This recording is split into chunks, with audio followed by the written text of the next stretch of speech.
জানিয়ে দিব হাতে থাকা সর্বশেষ আপডেট বাংলা সংবাদ। প্রথমেই সংবাদ শিরোনাম। 17 বছর পর আজ কারামুক্ত হচ্ছেন বাবর। এরপর জানিয়ে দিব সংস্কারের নামে অযথা নির্বাচন প্রলম্বিত করা হচ্ছে বলেছেন প্রিন্স।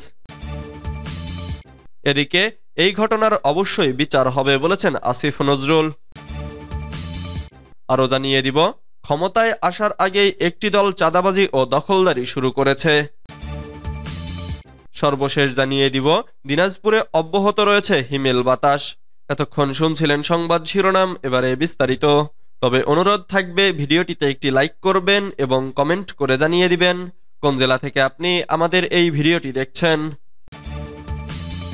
17 বছর পর আজ কারামুক্ত হচ্ছেন বাবর।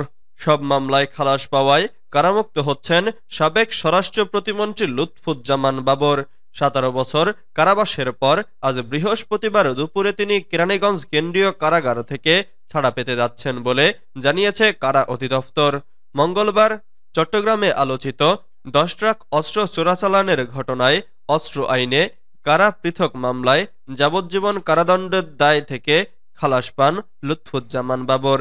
বিচারপতি মোস্তফা জামান ইসলাম ও বিচারপতি নাসরিন আক্তারের সমন্বয়ে গঠিত হাইকোর্ট বেঞ্চ এ রায় ঘোষণা করে। এ রায়ের মাধ্যমে বাবর তার বিরুদ্ধে করা সব মামলা থেকে খালাস পান। ফলে বাবরের কারামুক্তিতে আর কোনো বাধা নেই। কারা অধিদপ্তরের সহকারী কারা মহাপরিদর্শক জান্নাতুল ফরহাদ সংবাদ মাধ্যমকে বলেন, হাইকোর্টের রায় চট্টগ্রাম আদালতে যাবে, তারপর লুৎফুজ্জামান বাবর যে কারাগারে বন্দী রয়েছেন সেখানে যাবে। আদেশের কপি পাওয়ার পর কারাগার থেকে মুক্তি পাবেন তিনি। কেন্দ্রীয় কারাগারের এক কর্মকর্তা বলেন, সব ঠিক থাকলে সাবেক স্বরাষ্ট্রমন্ত্রী বাবর বৃহস্পতিবার দুপুরে মুক্তি পেতে পারেন। নেত্রকোনা 4 আসনের বিএনপির সাবেক সংসদ সদস্য লুৎফুজ্জামান বাবরের মুক্তির খবরে বিএনপি নেতাকর্মী, স্বজন ও এলাকার মানুষের মধ্যে এক ধরনের আনন্দ উচ্ছ্বাস তৈরি হয়েছে। তার নির্বাচনী এলাকা ছাড়াও ময়মনসিংহ, নেত্রকোনায় অসংখ্য তোরণ নির্মাণ করা হয়েছে। নেতার মুক্তির খবরে এলাকা থেকে দলে দলে লোকজন ঢাকায় এসেছেন। কারামুক্তির পর কারা ফটক থেকে বাবরকে বরণ করার জন্য প্রস্তুতি নিয়েছেন তারা। লুৎফুজ্জামান বাবরের মুক্তির মধ্য দিয়ে ভাটিবাংলা তথা বাংলাদেশের গণমানুষের আকাঙ্ক্ষা পূরণের পথ প্রশস্ত হবে বলে আশা প্রকাশ করেছেন তার স্ত্রী তাহমিনা জামান শ্রাবণী। তিনি সংবাদ মাধ্যমকে বলেন, দীর্ঘ 17 বছর পর আদালতের রায়ে ন্যায়বিচার প্রতিষ্ঠিত হয়েছে। দেশের জনগণ তার মুক্তির জন্য অধীর আগ্রহ নিয়ে অপেক্ষা করে আছে। তিনি জনগণের কাছে ফিরতে উদগ্রীব হয়ে আছেন। সংস্কারের নামে অযথা নির্বাচন প্রলম্বিত করা হচ্ছে বলেছেন প্রিন্স। বিএনপির যুগ্ম মহাসচিব সৈয়দ ইমরান সালেহ প্রিন্স বলেছেন, অবাধ, নিরপেক্ষ, সুষ্ঠু নির্বাচনের লক্ষ্যে প্রত্যাশিত সংস্কার আগামী বছর জুনের আগে নয়, এবছর জুনের আগেই সম্ভব। কিন্তু জনগণ মনে করছে রাজনৈতিক দল ও জনগণকে অন্ধকারে রেখে সংস্কারের নামে অযথা নির্বাচন প্রলম্বিত করা হচ্ছে। বুধবার 15 জানুয়ারি সন্ধ্যায় ময়মনসিংহের হালুয়াঘাটের ভুবনকোড়া ইউনিয়নের মহিষলেটি গ্রামে কৃষক সমাবেশে তিনি কথা বলেন। অবাধ, সুষ্ঠু, নিরপেক্ষ নির্বাচনের মাধ্যমে জনপ্রতিনিধিত্বশীল সরকার কায়েম সবচেয়ে বড় সংস্কার উল্লেখ করে বিএনপির এই যুগ্ম মহাসচিব বলেন, নির্বাচিত জনপ্রতিনিধিদের দ্বারা গৃহীত সংস্কার হবে টেকসই ও গ্রহণযোগ্য।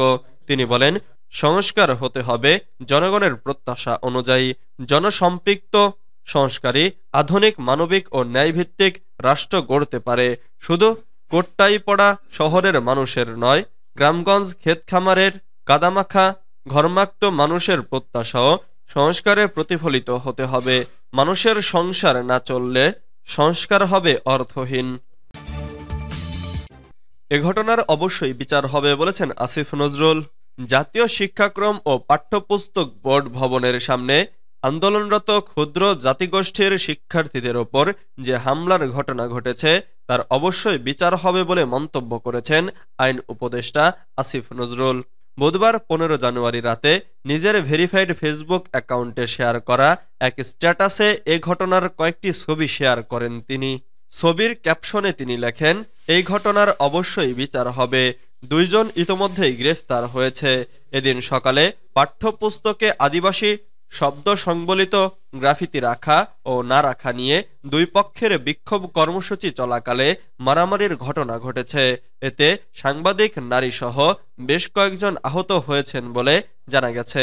ঢাকার মতিঝিলে জাতীয় শিক্ষাক্রম ও পাঠ্যপুস্তক বোর্ড ভবনের সামনে এ ঘটনা ঘটে।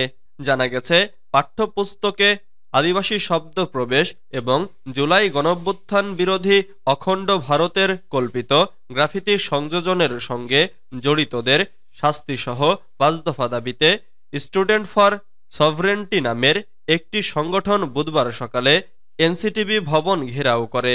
একই দিনে সংক্ষুব্ধ আদিবাসী ছাত্র জনতার ব্যানারে ক্ষুদ্র জাতিগোষ্ঠীর একদল লোক পাঠ্য বইয়ে গ্রাফিতিটি পুনর্বহালের দাবিতে এনসিটিবির সামনে কর্মসূচি পালন করতে যায়। ক্ষমতায় আসার আগেই একটি দল চাঁদাবাজি ও দখলদারি শুরু করেছে। গণঅধিকার পরিষদের উচ্চতর পরিষদ সদস্য ও গণমাধ্যম সমন্বয়ক আবু হানিফ বলেছেন, একটি দল ক্ষমতায় আসার আগেই চাঁদাবাজি দখলদারি শুরু করেছে। আপনাদের আওয়ামী লীগের পতন থেকে শিক্ষা নিতে হবে। যে কোনো ফ্যাসিবাদ কিংবা দখলদারিত্বের বিরুদ্ধে দেশের জনগণ আবারও রাজপথে নামতে প্রস্তুত। বুধবার 15 জানুয়ারি বিকেল 4টার দিকে সিংগাইর উপজেলা গণঅধিকার পরিষদের কার্যালয় উদ্বোধনকালে তিনি এসব কথা বলেন। আবু হানিফ বলেন, ছাত্র জনতার আন্দোলনের মাধ্যমে নতুন বাংলাদেশ পেয়েছি আমরা। সরকার জুলাই ঘোষণাপত্রের দায়িত্ব নিয়েছে। সরকারের কাছে আহ্বান থাকবে 2018 সালের কোটা সংস্কার আন্দোলন ও নিরাপদ সড়ক আন্দোলনের বিষয়টি ঘোষণাপত্রে উল্লেখ করতে হবে। 69-এর গণঅভ্যুত্থান না হলে যেমন 71-এর মুক্তিযুদ্ধ হতো না, তেমনি 2018 সালের কোটা সংস্কার আন্দোলন না হলে 2024-এর এই গণঅভ্যুত্থানও হতো না। বিএনপি জামাত গত 15 বছরে সবচেয়ে বেশি নির্যাতন নিপীড়নের শিকার হয়েছে। বিগত সময় লড়াই সংগ্রামে তাদের ভূমিকা ছিল। ফ্যাসিবাদী আওয়ামী লীগের বিরুদ্ধে দলমত নির্বিশেষে রাজপথে নেমে তাদেরকে দেশ থেকে বিতাড়িত করেছে। দিনাজপুরে অব্যাহত রয়েছে হিমেল বাতাস। উত্তরের জেলা দিনাজপুরে টানা কয়েকদিন ধরে ক্রমশই কমছে রাতের তাপমাত্রা। সূর্যের দেখা মিললেও বইছে হিমেল বাতাস। রাতের হিমেল ঠান্ডা বাতাসের কারণে এ জেলায় শীতের তীব্রতা বেশি বিরাজ করছে।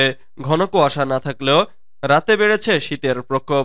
বৃহস্পতিবার 16 জানুয়ারি সকাল 6টায় 13 ডিগ্রি সেলসিয়াস তাপমাত্রা রেকর্ড করেছে দিনাজপুর আবহাওয়া অফিস।